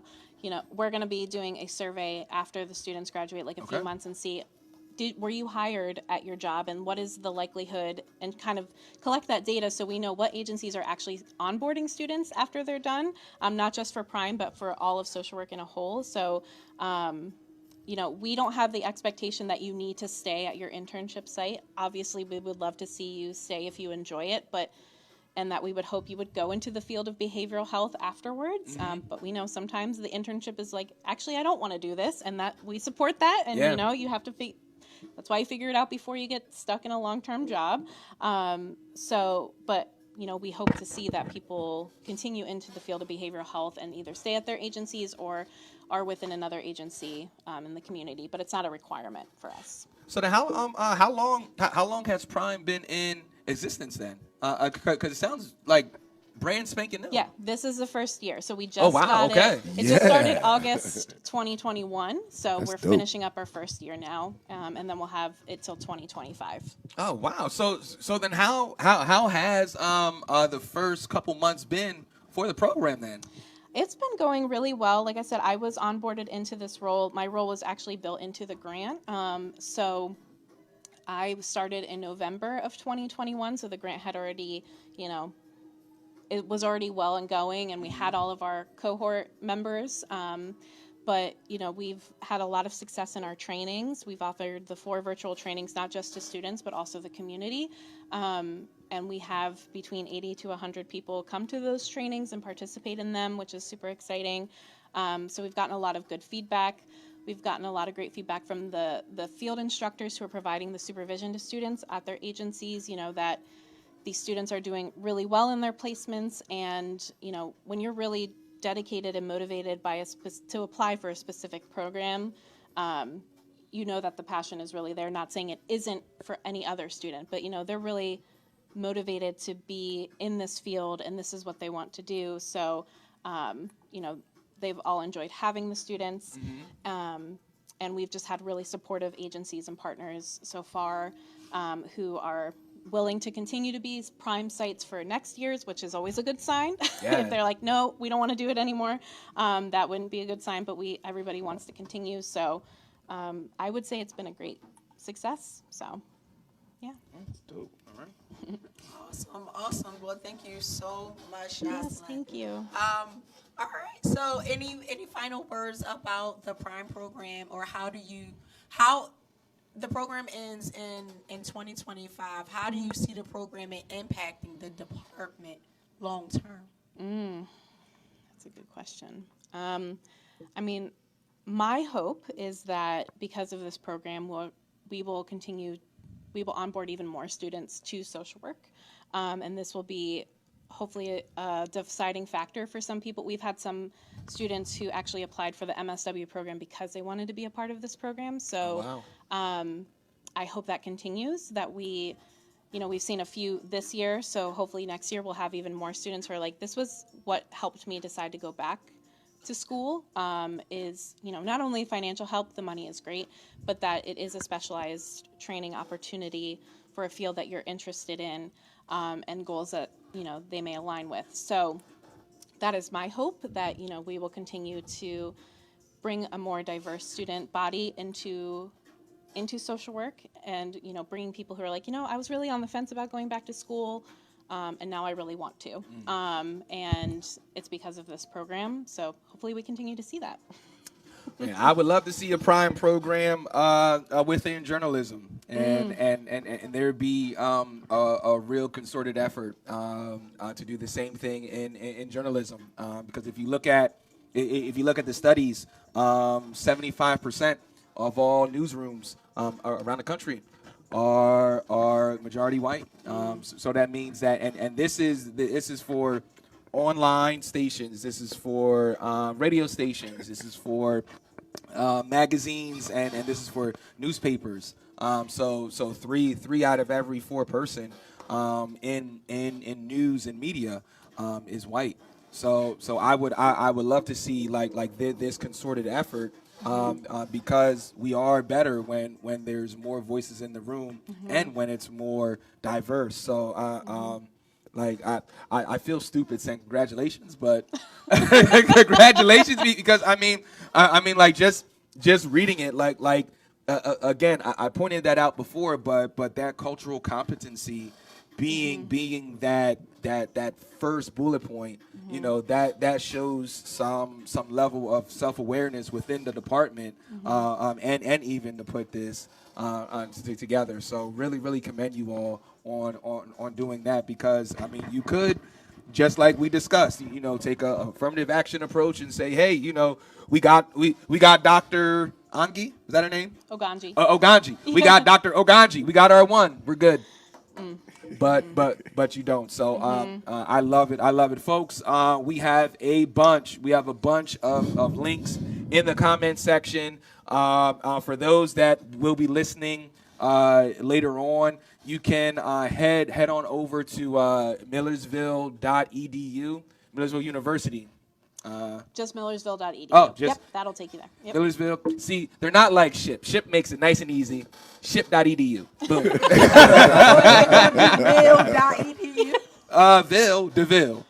DeVille.edu. Yeah, I mean, but as I digress, again, want to thank our guest Jocelyn for coming up. Please, I know we did a lot of ish talking today, but for any future events, any open houses or anything like that, we would love to attend, just to keep this conversation going, keep it open, and let people know about the opportunities out there that are being offered to them. Because one thing we hear about in Lancaster, specifically in Lancaster City, is just the lack of opportunities. And I think it's kind of twofold. With you have a lack of information for the opportunities available, so if we can be that information machine for you all, we will continue to be. But on that note, any final words or anything like that? Is Mom watching? You want to say hi, Mom? No, but thank you so much for having me and giving me the space to share about the program, and have this good discussion. And we're keeping to do the work, and I know we have a lot more work to do. So this will hopefully help in getting the word out to people who are interested. And please apply. Oh, absolutely. And come back to Millersville if you want your social worker. Absolutely. I love it. The work starts by the first step, and you all are definitely taking steps. So on that note, folks, we are going to begin to close it out. Just some housekeeping things before we head out. First and foremost, www.thetcpnetwork.com. You can listen to, follow up with everything TCP on the website, including how you can download our app. If you are that person and need directions on how to download apps, I don't know if you are, but just in case you are, we have some information on our website outlining how to do that. If you are, a breathing person, you can just go to your app store on the 1st of May and download the TCP Plus app. And in that app, when you download the app, there is a code in the app to get some money off for the adult prom that is happening September 10th at the Ware Center. Our 2.0 adult prom, our second annual. We can say that now. We can say second annual because there's no such thing as first annual. That's a little journalism thing for y'all. So at our second annual adult prom, again, when you download the app, there will be, and it's only going to be there for 30 days. It's only going to be there for 30 days. So I highly, highly, highly suggest you download the app in the first 30 days so that you can get the code to get some monies off for the prom. So, folks, we love you, appreciate you, and we will see you tomorrow. But first, before we head on out, let's close it out like we always do, you know how we do, because we love you. I'm going to pass it to Lady L. Lady L, what you got? Good morning, guys. Thank you all for watching and tuning in. Shouts out to those of you who share the stream. Listen, come back tomorrow because we're still going to have more dope show. Listen, but I got to give a special shout out to the people over at Busy Bodies Play Cafe. They got open play, they got drop-in play, they have enrichment classes where families can participate in focused activities like arts and crafts, music, games, and other fun. So go ahead, get down to Busy Bodies Play Cafe over at the Rockville Outlets. And yes, the prom is coming. My husband didn't tell y'all this, but there's an age limit. 25 and over, y'all. Grown and sexy is a must. We not budging on that 25. Show your ID. I'm asking for photos. Over to the desk. Oh, it was another great show. Yeah, man. It was a good time. Yeah, man. Listen, thank you all for this great Tie Tuesday. Thank you for coming out and sharing the wisdom. Yes. And listen, man, it's okay to open up and want to help people. It's okay. Like, no longer think you have to work with your hands all the time. All right? Like, we have feelings. We care. We care for people. I agree. There's more to hard work than just working with your hands. Yeah, like there's more to that, all right? Yeah, I agree with that 100%. So with that being said, I'm going to leave y'all with some love. Listen, to everybody out there, to my kings and queens, my princes and princesses, my baby boys and baby dolls, to he, him, her, she, they, them, we, baby. We love you and we appreciate you. So I'm going to leave you with some Socrates, because he's really been on my mind lately. All right, so to find yourself, think for yourself. And remember, education is the kindling of a flame, not the filling of a vessel. Have a great day, y'all. There it is, folks. Thank you for listening. Thank you for watching. Thank you for joining us for this thing we call TCP in the morning, the best thing that you can have in your cup. Folks, just some housekeeping things. Tonight on WTCP Radio, we have, I forget the name of the podcast. Journeyman Chronicles, man. Or is it I don't care. I don't care if you like this podcast. I don't care if you like this podcast. Obviously not. I don't care if you like this podcast. Coming on tonight at 7. And we have Journeyman Chronicles coming on Wednesday at 7. And then we have the Will Downing Show making a return to WTCP on Thursday at 7 p.m. So, folks, if you have not listened to WTCP yet, what is you doing, Sean? What is you doing, Sean? What the hell are you waiting for? After me, there'll be no more. So, we are going to quote a friend of the show. We're definitely going to be pulling up tomorrow for the B-Day show. I am going to be on my stormiest behavior. Bring beads. So, Dr. C, when you see me, it's not Marquise. It's going to be Quiet Storm. So expect all the storm shenanigans. And I'll bring all my fanciness with me. Yeah. All of it. You got it. Hey, listen. Maybe a gray sweatpant day. So folks, to quote Dr. C, don't worry about shutting any haters up. They also don't need to be your motivation. Just do your work and literally mind the business that pays you. Put your energy into your passion. And on that note, folks, we'll see you in church. Hey. It's morning. Wake up, guys. It's TCP in the morning. Wake up! Wake up. Wake up! Wake up. Wake up. Wake up. Wake up! Wake up. Wake up. Wake up. It's TCP in the morning. It's TCP in the morning. It's TCP in the morning. It's TCP in the morning. It's TCP in the morning. It's TCP in the morning. TCP in the morning. It's TCP in the morning. It's TCP in the morning. It's TCP in the morning. It's TCP in the morning. Good morning. Wake up, y'all. It's TCP in the morning with the morning tea. Sing the song here in a minute. TCP in the morning.